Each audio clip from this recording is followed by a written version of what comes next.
කියාන්න බණ කියන්න මාවත සැදු අම්මා මෙතේ මුනිදු පාමුලදී නිවන් දකින්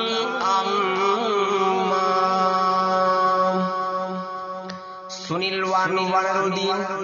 हमा एन्नावु मद मुदुස්සලගත් ලෙසින් දරුවන්ගේ දුක්ගිනි නිවාලු අපේ අම්මා ගැන තාත්තා ගැන මදක් සිතා බලන්න බුදු හිමිට සමා